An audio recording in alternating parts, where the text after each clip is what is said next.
Divya Mystica में इस बार हमने जो थीम रखी है वो है जो हमारे तत्व हैं, एलिमेंट्स हैं, उनके ऊपर काम करने की। हम उन तत्वों पर काम करके इन 9 रातों में ये चाहेंगे कि हम उस परा स्थिति यानी कि जो दैट बियॉन्ड नथिंगनेस है वहाँ तक पहुँचें।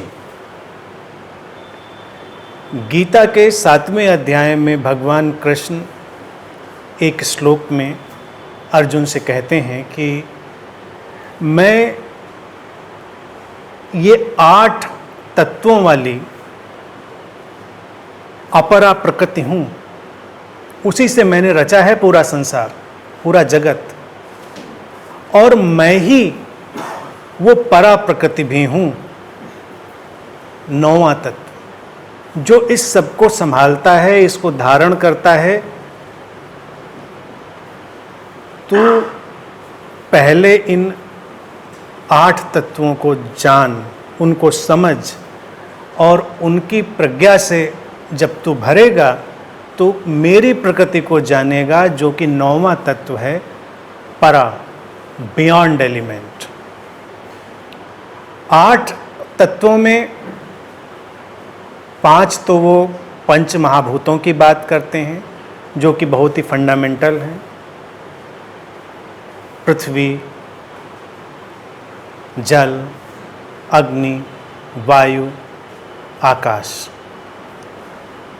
और मन, बुद्धि, अहंकार, 3 हमारे आंतरिक तत्व, इंटरनल एलिमेंट। और इस सब के परे जो इस सब को संभालता है, unmanifested, pure, unbroken consciousness, that is परा। वो कहते हैं कि मैं वही हूँ, यानी कि कृष्ण अर्जुन को ये समझाने की कोशिश कर रहे हैं बहुत ही लेमैन की भाषा में कि जो परमात्मा है, जो मौलिक शक्ति है, वो सबके परे है। और ये 8 तत्व, भारतीय दर्शन की खूबसूरती इससे ज़्यादा नहीं हो सकती। कभी कभी मुझे लगता है कि इतनी बात द एंड, इसके आगे कुछ जानने की ज़रूरत नहीं। अगर हम इन 8 तत्वों को ही जान लें तो बात खत्म हो जाएगी। और फिर भारत के जो लोक में प्रचलित शब्द होते हैं, तुम देखो वो भी कितने खूबसूरत होते हैं, हम ध्यान नहीं देते उस पर। अब कोई व्यक्ति मर जाए, वो कहीं दिखे तो लोग कहेंगे भूत दिखा, भूत। और हम भूत को तत्व भी कहते हैं, पंचभूत या महाभूत, 5 तत्व, पंचभूत। अब जो मरने के बाद दिखा, जिसको भूत कहते हैं, उसमें बस इतनी ही बात वो कहते हैं कि जो पृथ्वी तत्व था वो खत्म हो गया, बाकी तत्व बचे हैं। तो वो अभी एक तात्विक रूप है, एलिमेंटल फॉर्म है। एलिमेंटल फॉर्म है, उसको हम भूत कह सकते हैं। लेकिन हमारे लिए भूत एक बड़ा नेगेटिव शब्द भी हो जाता है कि भूत दिख गया हमको। भूत दिख गया का अर्थ यह है कि हमको कोई एलिमेंटल फॉर्म दिख गया, बस उसमें पृथ्वी तत्व नहीं है, लेस। विजिबिलिटी जो है वो हमारे इस पृथ्वी तत्व से आती, वो ठोस। फिर इन 5 को तो भारत में रहते हैं तो हम बहुत अच्छे से जानते हैं। 3 आंतरिक तत्व, मन, बुद्धि, अहंकार, माइंड, इंटेलेक्ट एंड ईगो। मन एक ऐसी संरचना है जो इन 5 तत्वों के कॉम्बिनेशन से, उनकी टकराहट से पैदा होती।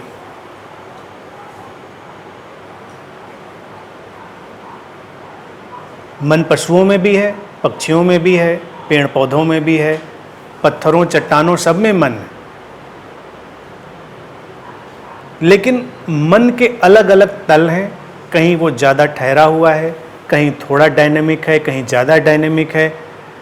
मनुष्य में आकर वो पूरी तरह डायनेमिक हो जाता है, फ्लूइड हो जाता है। इसीलिए हमने शब्द दिया इस बॉडी माइंड को मनुष्य, जो मन को पूरी गतिशीलता में,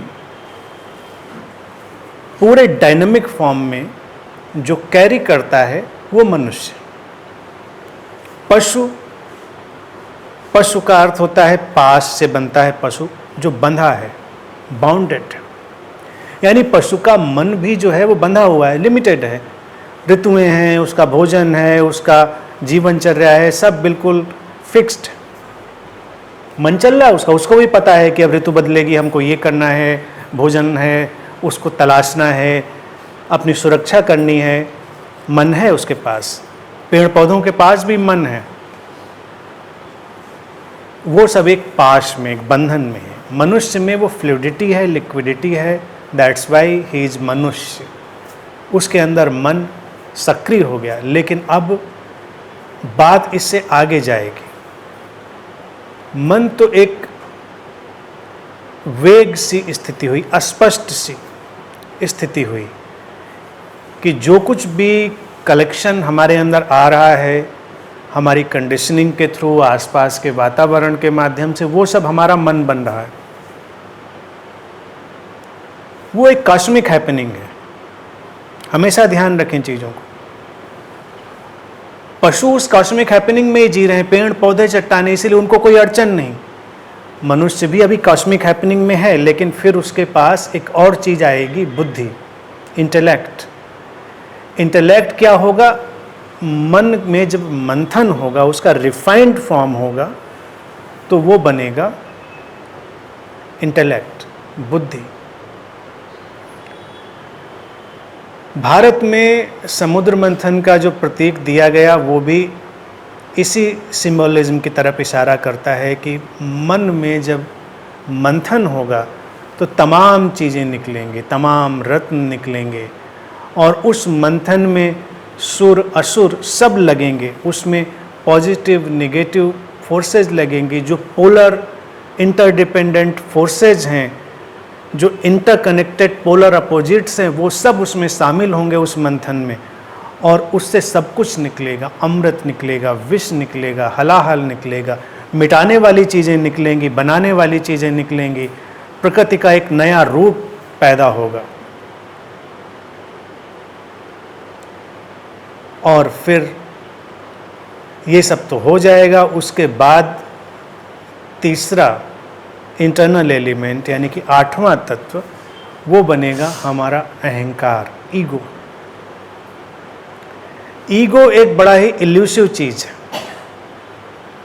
आम व्यक्ति अहंकार से बड़ी अलग अवधारणा लेता है। कोई किसी से तेजी से बोल दे, कोई अपने गुणों का प्रदर्शन कर दे, कोई किसी भी तरह से किसी के रास्ते में टकरा जाए, किसी भी रूप में, तो लोगों को लगेगा अहंकार टकरा रहा है। यानी अहंकार के लिए जो हमारे डिस्क्रिप्शन हैं वो सारे बड़े ही बेसलेस हैं, क्योंकि हम उससे अहंकार को डिफाइन नहीं करते कि वो अहंकार है कि नहीं है। अगर हम बहुत सारी चीज़ों को थोड़ा इम्पर्सनल कर दें तो हमको समझ में नहीं आएगा अहंकार क्या है, क्योंकि वो सब तो पूरी प्रकृति में हो रहा है। आप पहाड़ के नीचे गए, पहाड़ बहुत ऊंचा है, झुकता ही नहीं आपके सामने, क्यों झुके? उसकी प्रवृत्ति है ना झुकने की। तुम सागर के किनारे जाते हो, वो वैसे ही अपनी विशालता में सारा काम करता रहता है, तुम्हारी परवाह भी नहीं करता कि तुम आए हो देखने उसको। ऐसे अगर तुम किसी व्यक्ति के सामने हो जो पहाड़ जैसा हो, समंदर जैसा हो, पेड़ जैसा हो, न झुके न तुम्हारी परवाह कर, तुमको लगे कितना अहंकार है। देखो, नोटिस भी नहीं किया, मुझको देखा भी नहीं, झुका भी नहीं। तो कुछ लोग उसको प्रैक्टिस में ले आएंगे कि चलो अहंकार रहित होने का मतलब है हम बहुत विनम्र हो जाएं, बात बात पे झुकें। But that is not ego. वो तो केवल बिहेवियरल फ्लक्चुएशन है।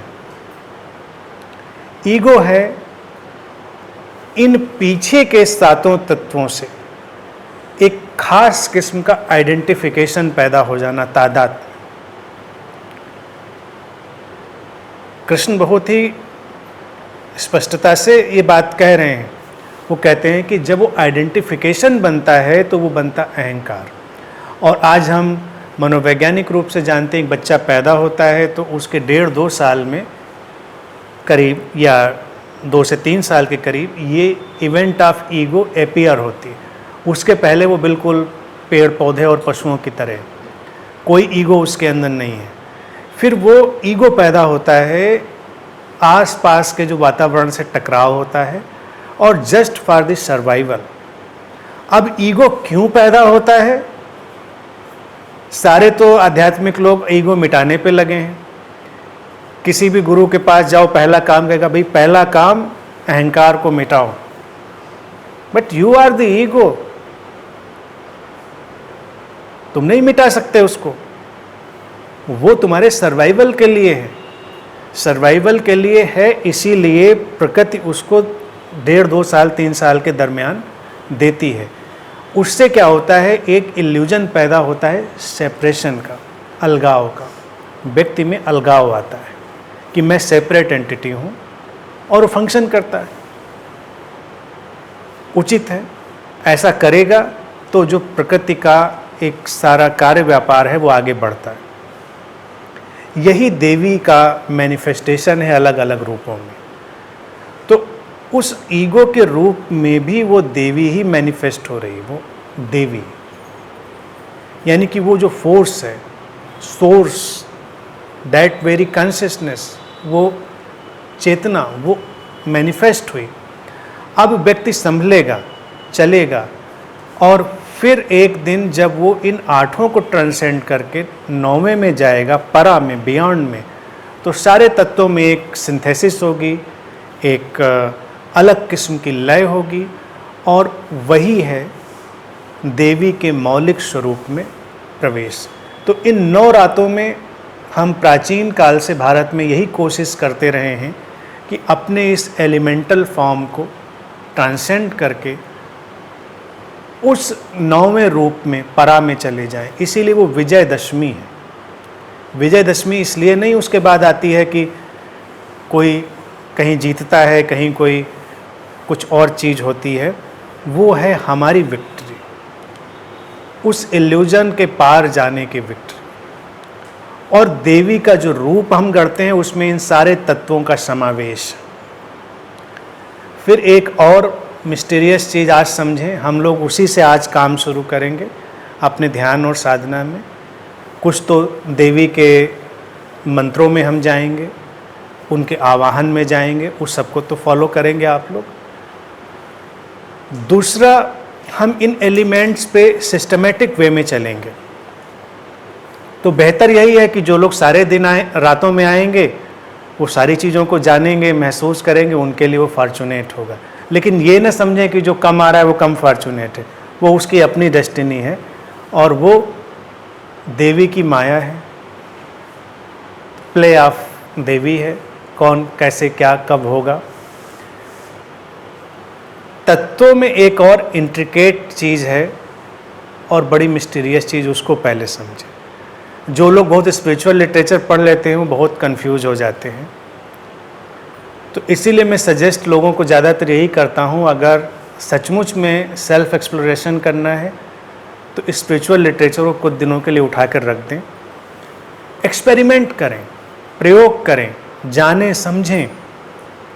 और भारत में देवी साधना में हमने इसी चीज़ को रखा था, बिल्कुल ठीक आमने सामने, किसी चीज़ की ज़रूरत नहीं, सब कुछ वहाँ पर।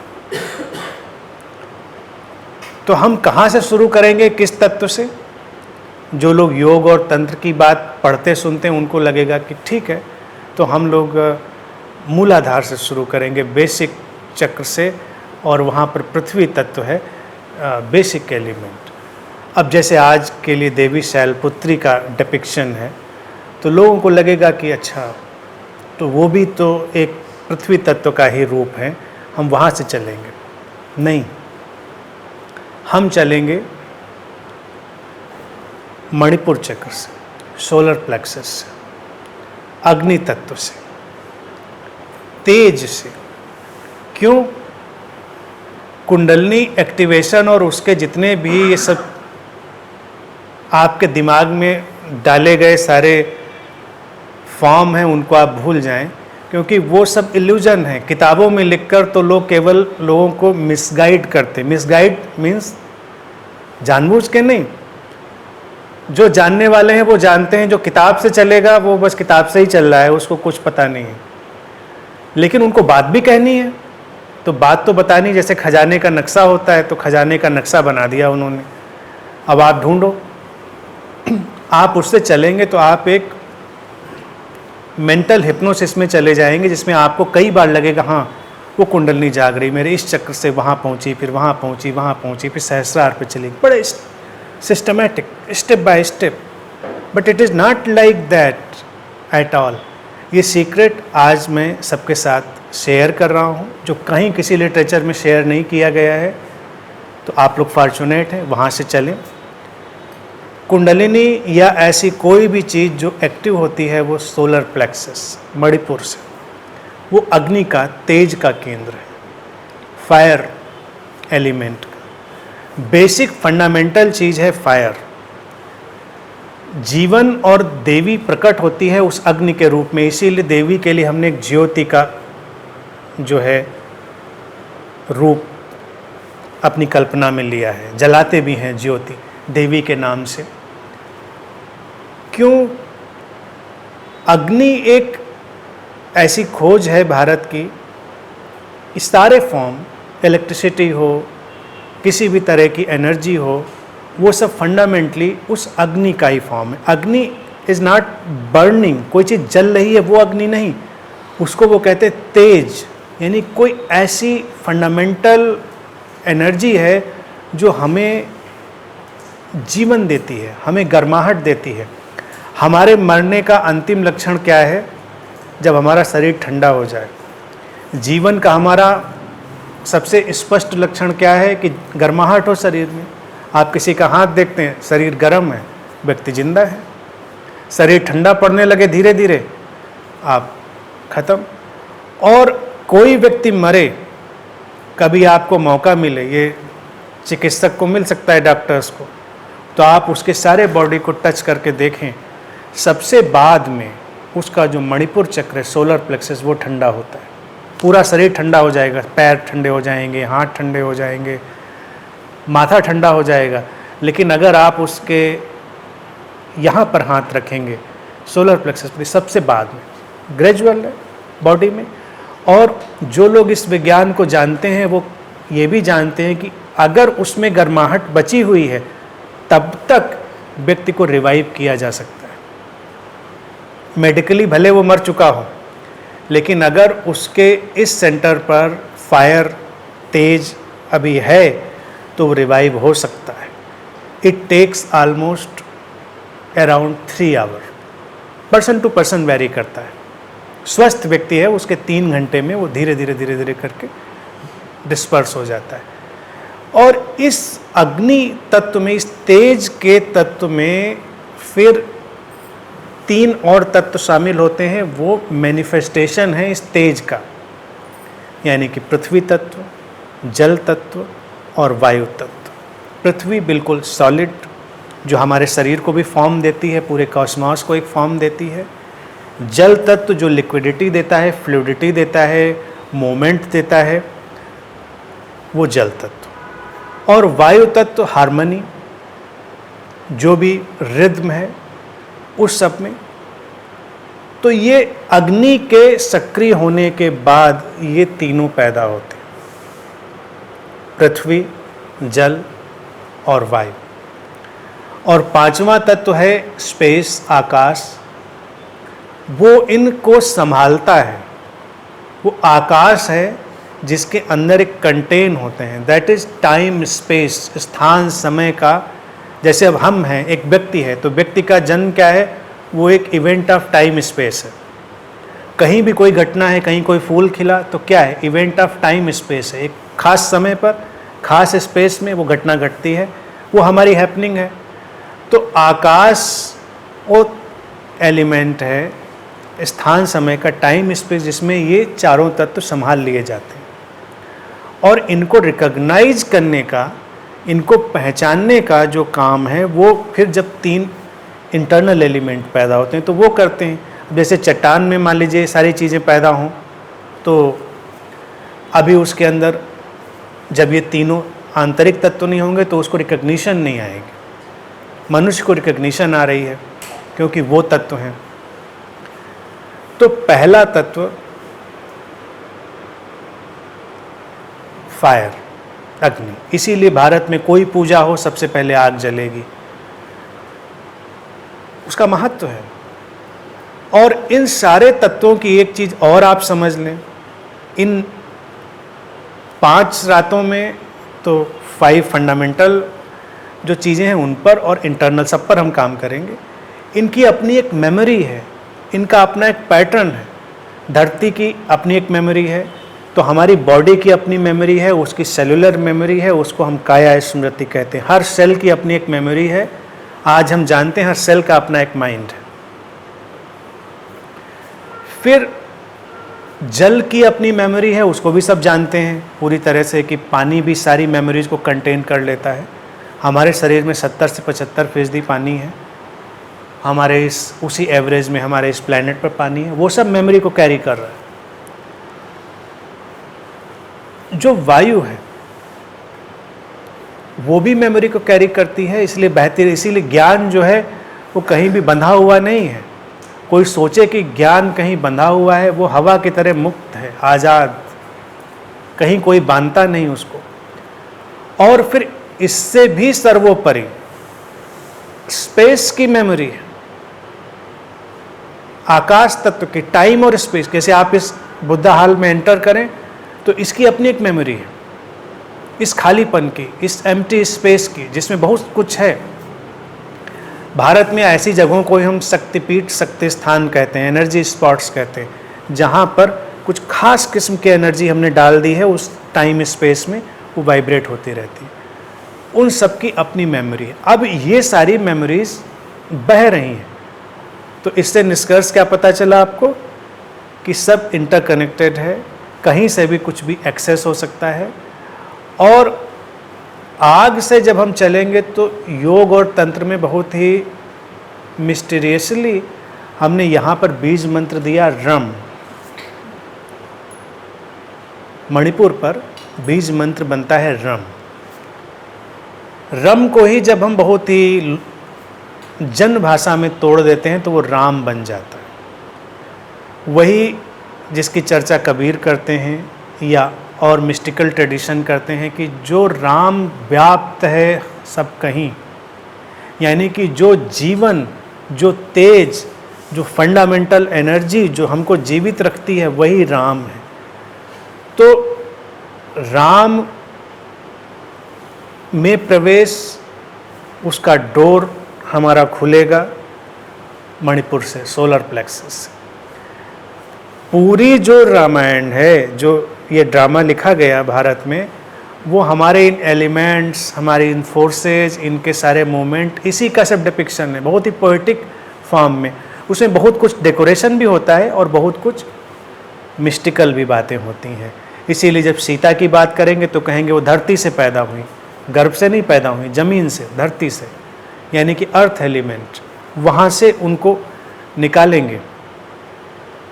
बहुत सारा चीज़ है, उसमें हम डिटेल में नहीं जा रहे हैं, लेकिन ये रम मणिपुर का, तो यहाँ से हम शुरू करेंगे और फिर यहाँ से हम फैलेंगे, मैनिफेस्ट होंगे। जब ये कंसोलिडेट होगा, और इसीलिए उसको हम कहते हैं मोमेंट ऑफ शक्ति।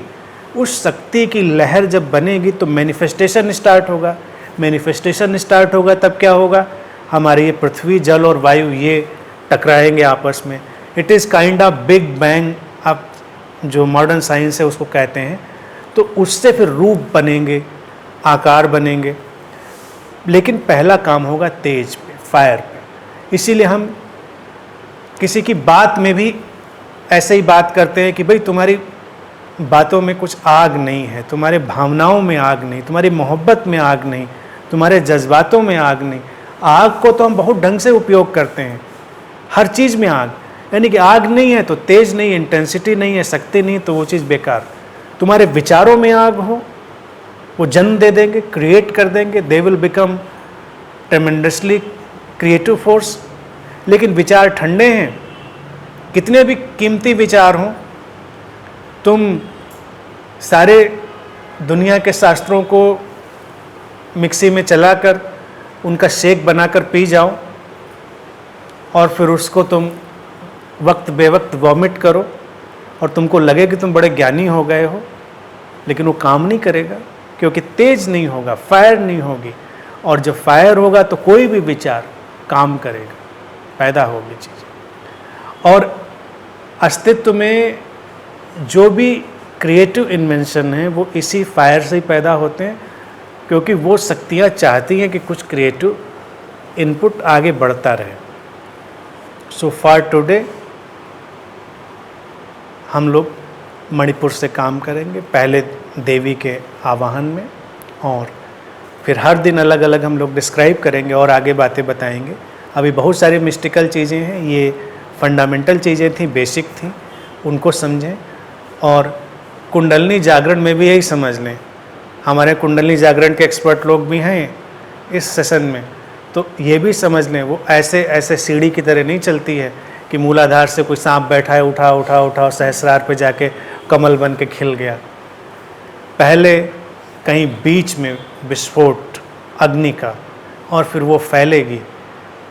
इसीलिए बहुत ही प्राचीन शास्त्रों में अगर जाएंगे कुंडलनी के, तो वहाँ पर उसको आग की तरह सिंबलाइज किया, स्नेक की तरह नहीं किया। स्नेक की तरह बाद में आया है। बहुत ही जो प्राचीन शास्त्र हैं कुंडलनी और तंत्र के, वो आग की तरह, तेज की तरह। ठीक है।